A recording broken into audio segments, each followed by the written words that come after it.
¿Qué función cumple el filtro de aceite en una motocicleta?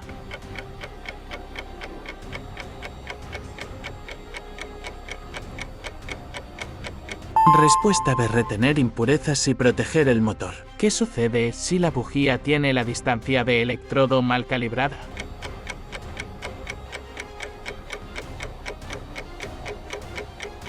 Respuesta a la chispa puede ser débil o inexistente.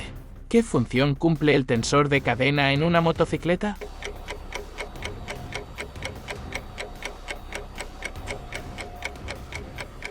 B. Mantener la cadena con la tensión correcta.